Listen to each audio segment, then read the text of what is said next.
तर नमस्कार मित्रांनो, आज आपण या आपल्या चॅनलवरती जो व्हिडिओ टाकलेला आहे त्याचं आज आपण जे आहे ते गव्हर्मेंट कॉलेज बी एम एस कोर्ससाठी जे स्कोपसाठी जे गव्हर्मेंट कॉलेज आहे ते गव्हर्मेंट कॉलेजची चॉईस फिलिंग लिस्ट आपण कशी बनवावी. तर सेकंड राऊंडसाठी आपण जी बनवलेली आहे तशीच आपण थर्ड राऊंडसाठी पण ट्राय करणार आहोत. थर्ड राऊंडची नोटीस अजून आलेली नाही आहे, तर जेव्हा ती येईल आणि चॉईस फिलिंगचा पिरियड जेव्हा आपल्याला शेड्यूलमध्ये दाखवलेला असेल तर त्या शेड्यूलमध्ये आपण कशा पद्धतीने कॉलेज टाकावी. तर आपण आपल्या रँकिंगनुसार नाही तर आपण कॉलेजच्या रँकिंगनुसार ही चॉईस फिलिंग लिस्ट बनवावी आणि कोणत्याही म्हणजे 400 मार्कावाल्याची आणि 300 मार्कावाल्याची जी चॉईस फिलिंग लिस्ट आहे ती वेगळी असेल असं नाही.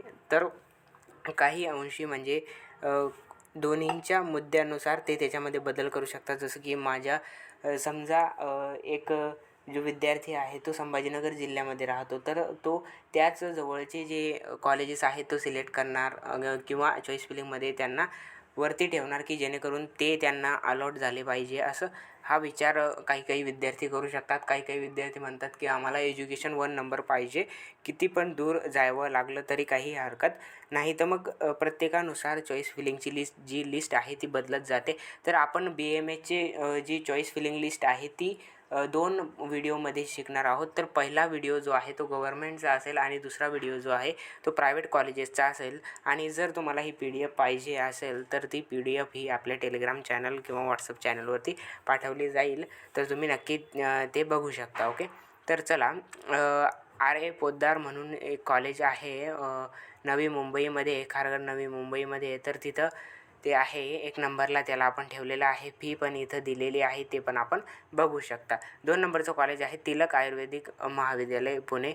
याच्यामध्ये काही सेमी गव्हर्मेंट कॉलेज आहे, परंतु म्हणजे त्यांची स्टडी जी आहे ती केलेली आहे की काही सेमी गव्हर्मेंट कॉलेज हे काही सेमी गव्हर्मेंट कॉलेज हे गव्हर्मेंट कॉलेजच्या पण वरती असतात, काही गव्हर्मेंट कॉलेजच्या. तर ते त्याचा अभ्यास केलेला आहे की पेशंट फ्लो कसा आहे, टीचिंग क्वालिटी कशी आहे कॉलेजमध्ये, सर्व गोष्टींचा विचार करून ही लिस्ट बनवलेली आहे. तर दुसरं कॉलेज आहे तिलक आयुर्वेदिक महाविद्यालय पुणे. तिसरं कॉलेज आहे गव्हर्मेंट आयुर्वेदिक महाविद्यालय वजिराबाद, नांदेडचं हे कॉलेज आहे. चौथं कॉलेज आहे गव्हर्मेंट आयुर्वेदिक महाविद्यालय नागपूर. 5वं कॉलेज आहे आयुर्वेद महाविद्यालय गणेशवाडी पंचवटी, नाशिकचं हे कॉलेज आहे. 6वं कॉलेज आहे वसंतदादा पाटील आयुर्वेदिक महाविद्यालय सांगली. 7वं कॉलेज आहे SCM आर्यंगला वैद्यक महाविद्यालय साताराचं हे कॉलेज आहे. 8वं कॉलेज आहे गंगाधर शास्त्री गुणे आयुर्वेदिक महाविद्यालय अहमदनगरचं हे कॉलेज आहे. 9 नंबरचं कॉलेज आहे KGMP, हे हिंदी मायनॉरिटी आहे आयुर्वेदिक कॉलेज मुंबईचं हे कॉलेज आहे. 10 नंबरचं कॉलेज आहे AVP आयुर्वेदिक महाविद्यालय मुंबईचं हे कॉलेज आहे. 11 नंबरचं कॉलेज श्री आयुर्वेदिक महाविद्यालय नागपूरचं हे कॉलेज आहे. 12 नंबरचं कॉलेज DMM आयुर्वेद महाविद्यालय यवतमाळ. 13 नंबरचं कॉलेज आहे विदर्भ आयुर्वेदिक महाविद्यालय अमरावती.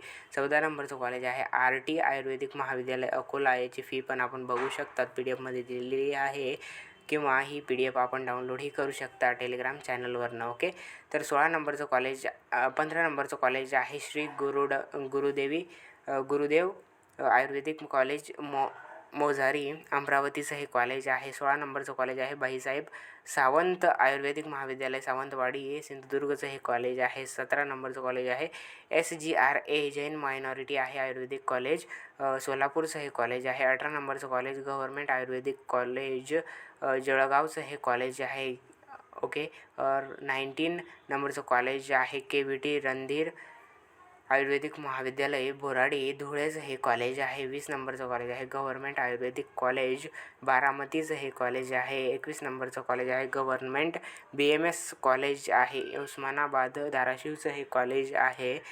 हे झाले गव्हर्मेंटच्या कॉलेजची चॉईस फिलिंग लिस्ट. आणि जो पुढचा व्हिडिओ येणार आहे तो येणार आहे BMSचे जे प्रायव्हेट कॉलेजेस आहेत ते प्रायव्हेट कॉलेजेसना आपण चॉईस फिलिंगमध्ये ठेवायचं असेल तर चांगला स्कोअर असेल तर गव्हर्मेंटला ठेवा फक्त, आणि जर समजा स्कोअर बाउंड्रीवर असेल तर आपण प्रायव्हेट कॉलेजेससुद्धा ठेवू शकतो. पण माझं मत आहे की प्रायव्हेट कॉलेज आपण ठेवावेत. जर समजा गव्हर्मेंट नाही मिळालं तर प्रायव्हेटचे पहिले 28 मधले कोणतंही कॉलेज जरी मिळालं तरी कोणत्याही प्रकारची अडचण ही होणार नाही. 28 नंतरचे जे कॉलेज आहेत त्याच्यामध्ये अडचण अशी नाही आहे, पण कोणत्या ना कोणत्या गोष्टीमध्ये तुम्हाला ॲडजस्ट करावं लागू शकतं. तर पुढच्या व्हिडिओमध्ये आपण प्रायव्हेट कॉलेजेसची लिस्ट ही बघणार आहोत. ही लिस्ट जी आहे ती आपल्याला टेलिग्राम चॅनलवरती मिळेलच. तर पुढच्या व्हिडिओ हा लवकरच अपलोड केला जाईल. तोपर्यंत बाय बाय.